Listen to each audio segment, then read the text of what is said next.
So hello guys, आज मैं बात करने वाला हूँ पुष्पा 2 द रूल के टीजर के ब्रेकडाउन के बारे में। सो बेसिकली मैं इसको टीजर नहीं कहना चाहूंगा, मैं इसको एक ग्लिम्स कहना चाहूंगा कि मूवी के अंदर पुष्पा 2 मतलब पुष्पा का कैसे कैसे रोल होने वाला है, वो क्या क्या करने वाला है। जब हमने एक साल पहले इससे पहले एक ग्लिम्स वीडियो देखा था, मतलब हम सबको पता होगा कि पुष्पा ऐसे गायब हो चुका है, वो मिल नहीं रहा है, उसको इतनी गोलियां लगी, मतलब सब दुश्मन उसके खिलाफ था। आई थिंक कुछ ऐसा हुआ होगा जिस वजह से उसको कहीं ना कहीं उसको मारने की कोशिश करी होगी और मार भी दिया होगा, पर समहाउ वो बच गया होगा। और फिर जब वो वापसी आया होगा तो वो अपने वो इस वाले अवतार में वापसी आया होगा। तो बेसिकली जिन लोगों को नहीं पता मैं बता देता हूँ कि ये ना तेलंगाना में मतलब साउथ की साइड में ये कोई फेस्टिवल होता है। देखो मैं नॉर्थ की साइड को तो मुझे उनके फेस्टिवल का नाम वगैरह नहीं पता, पर मैंने जितना सर्च किया था वो कुछ नाम था जो मुझे नहीं याद। तो उन लोगों का फेस्टिवल तो वहाँ पे ना जैसे हमने कंतारा में देखा था कि उनका कोई मतलब वो उनका जो भगवान होता है उनका कोई ऐसे एक इंसान रूप ले लेता है जिनको वो लगता है कि वो उनका सेवियर है, वो उनका गॉड है मतलब। और अभी तक ये चीज़ अगर हम पुष्पा में भी देखें तो पुष्पा ने अच्छे काम भी बहुत करे। उस जैसे उस पिछली वाली वीडियो में दिखाया था कि उसने स्कूल बनवा दिया, मतलब इट्स लाइक कि वो अपनी एक प्राइवेट गवर्नमेंट चला रहा है। तो ये सब जब चल ही रहा था अभी तक उसको पब्लिक का सपोर्ट इसलिए मिल रहा था क्योंकि वो पब्लिक के लिए कुछ ना कुछ कर रहा था।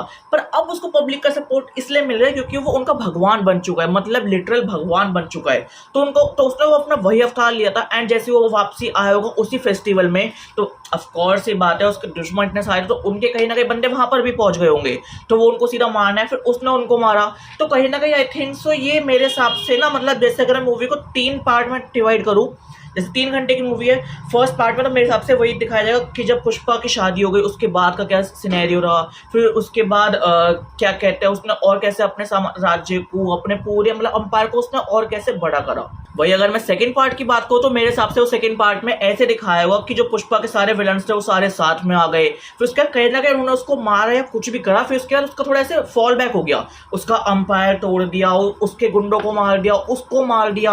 अब उनका पूरा कंट्रोल फिर से सब उन पे आ चुका है। फिर उसी की थर्ड पार्ट स्टार्ट होने से पहले दिखाया होगा ये वाला सीन कि पुष्पा उस फेस्टिवल में उसने अपना कम बैक करा एंड उसने वापसी आते उसने दिखा दिया कि मैं कहाँ से बना था। मैं एक नॉर्मल सा मजदूर था 1000 रुपये की दिहाड़ी वाला, एंड उससे मैं पूरे सिंडिकेट का मालिक बना था। फिर उससे अब जो मेरा अंपायर हुआ है तो मेरा अंपायर ही मेरा ही रहेगा, मेरे में बहुत दम है। तो I think so third part में पूरा उसको ऐसे आगे पुश बैक करेंगे। सो बाकी अब तो मुझे इसके एक प्रॉपर ट्रेलर का वेट है भाई, मतलब मुझसे वेट नहीं हो रहा। मुझे पर्सनली इस पुष्पा का ट्रेलर देखना है, मुझे पुष्पा 2 मूवी देखनी है, बाकी सब छोड़ो।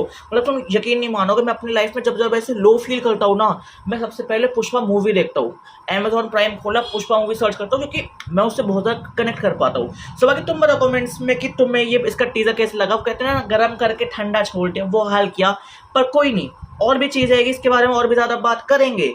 सो बाकी लाइक कर दो, कमेंट कर दो, शेयर कर दो अगर तुम पुष्पा के फैन हो, और अगर मेरे फैन हो लाइक कमेंट कर देना, शेयर तो खैर तुम लोग नहीं करोगे। बाकी चल मिलते हैं नई वीडियो में नए कंसेप्ट और नई चीज़ों के साथ।